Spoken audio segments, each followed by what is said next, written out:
Hi friends, வணக்கம். Welcome to Lakshmi ருச்சி நலபாகம். எல்லோரும் எப்படி இருக்கீர்கள்?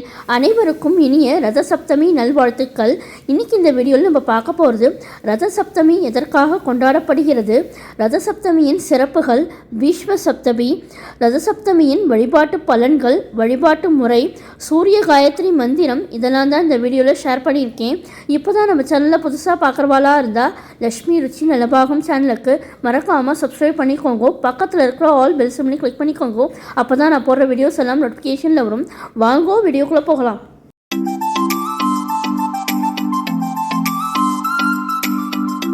ரதசப்தமி எதற்காக கொண்டாடப்படுகிறது? இந்த நாளில் நாம் என்ன செய்தால் நோய்கள் அனைத்தும் விலகும்? சூரியனை வழிபட்டு பலவிதமான நன்மைகளை பெறுவதற்குரிய நாள் ரதசப்தமி ஆகும். இந்த ஆண்டு ரதசப்தமி விழா ஞாயிற்றுக்கிழமை ஜனவரி 25, 2026 கடைபிடிக்கப்படுகிறது. முடிந்தவரை காலையிலேயே ரதசப்தமி வழிபாட்டினை செய்து கொள்வது சிறப்பானதாகும். ரதசப்தமி நாளின் சிறப்புகள் பலருக்கும் தெரிவது கிடையாது. பலவிதமான சிறப்புகளை தரும் இந்த நாள் சூரிய ஜெயந்தி என்ற பெயரிலும் கொண்டாடப்படுவது உண்டு. இந்த நாளில் சூரியனை வழிபட்டு சூரிய நமஸ்காரம் செய்வது மிகவும் சிறப்பானதாகும். இந்த ரதசப்தமி நாள் எதற்காக கொண்டாடப்படுகிறது என்பதை பற்றி இப்பொழுது விரிவாக பார்க்கலாம். ரதசப்தமி என்பது திருப்பதியில் விசேஷமாக கொண்டாடப்படும் ஒரு விழா என்பது அனைவருக்கும் தெரியும். ஆனால் ரதசப்தமி என்றால் என்ன, இது எதற்காக கொண்டாடப்படுகிறது, இந்த நாளில் நாம் என்ன செய்தால் எப்படிப்பட்ட பலன்கள் கிடைக்கும், இது யாரோ குறிப்பிட்ட சிலர் மட்டும்தான் வழிபட வேண்டிய நாளா என பலருக்கும் பலவிதமான கேள்விகள் உள்ளது. இந்த நாள் என்ன அவ்வளவு முக்கியமானதா என்று கூட சிலர் நினைக்கிறார்கள். ஆனால் அனைவரும் கண்டிப்பாக வழிபட வேண்டிய நாள்தான் இந்த ரத சப்தமி. திதிகளில் 7வது திதியாக வருவது சப்தமி. அதிலும் தை மாசி மாதங்களில் வளர்பிறையில் வரக்கூடிய சப்தமி மிகவும் விசேஷமானதாகும். இதை ரத சப்தமி என்கிறோம். அதாவது சூரிய பகவான் தன்னுடைய ரதத்தை வடகிழக்கு திசையில் திருப்பக்கூடிய நாள் ரத சப்தமி ஆகும். இது சூரிய பகவானை வழிபட வேண்டிய மிக முக்கியமான நாளாகும். உலகில் உள்ள அனைத்து உயிர்களும் இயங்குவதற்கு தேவையான அனைத்து ஆற்றல்களையும் வழங்கக்கூடியவர் சூரிய பகவான். ஒவ்வொரு ஆன்மாவுடனும் தொடர்புடைய இவர்தான் ஜீவாத்மாவை பரமாத்மாவுடன் இணைய செய்வது, இறுதியாக மோட்சத்தை வழங்கக்கூடியவர். ரதசப்தமி என்பது மகாபாரதத்தில் பீஷ்மருடன் தொடர்புடைய நாளாகும். பீஷ்ம சப்தமி. பாரத போரின் போது போர்க்களத்தில் அம்பு படுக்கையில் கிடந்த பீஷ்மர் தன்னுடைய உயிர் பிரிவதற்கு உத்தராயண காலம் வரும் வரை காத்திருந்தார். உத்தராயணம் காலம் வந்த பிறகும் அவரது உயிர் உடலை விட்டு நீங்காமல் இருந்து கொண்டே இருக்கிறது.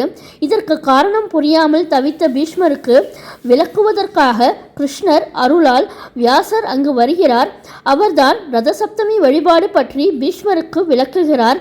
வியாசர் சொன்னபடி பீஷ்மரும் இந்த உடல் அதிகமான பாவங்களை சுமந்து கொண்டிருப்பதால் உயிர் பிரியாமல் உள்ளது.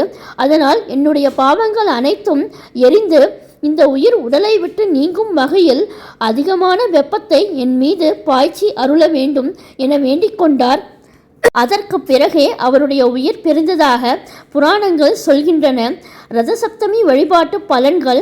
தீராத நோயால் பாதிக்கப்பட்டவர்கள், நோயால் நீண்ட காலமாக அவதிப்பட்டு வருபவர்கள், கொடிய நோய்களால் அகால மரணம் ஏற்படாமல் இருப்பதற்கும், நம்முடைய உடல் ஆரோக்கியம் பெற்று வீட்டில் உள்ள வறுமை ஒழிந்து செல்வ வளம் பெருகுவதற்கு ரதசப்தமி நாளில் சூரிய பகவானை வழிபட வேண்டும். இந்த வழிபாட்டினை அனைத்து வயதினரும் செய்வது சிறப்பானதாகும். ரதசப்தமி நாளில் புனித நீர்நிலைகளில் நீராடுவது சிறப்பானது. முடியாதவர்கள் வீட்டிலேயே எளிய முறையில் ரதசப்தமி வழிபாட்டினை மேற்கொள்ளலாம். ரதசப்தமி வழிபாட்டு முறை. ரதசப்தமி நாளில் காலையில் எழுந்து சூரிய உதயத்திற்கு பிறகு குளிக்க வேண்டும். இதற்காக முதல் நாளே 7 அல்லது 9 என்ற எண்ணிக்கையில் எருக்கம் இலைகளை பறித்து வைத்து கொள்ள வேண்டும். அதாவது தலையில் 1, 2 கண்களில், 2 தோள்களில், 2 முழங்கால்களில் என 7 எருக்கம் இலைகளை எடுத்துக்கொள்ள வேண்டும்.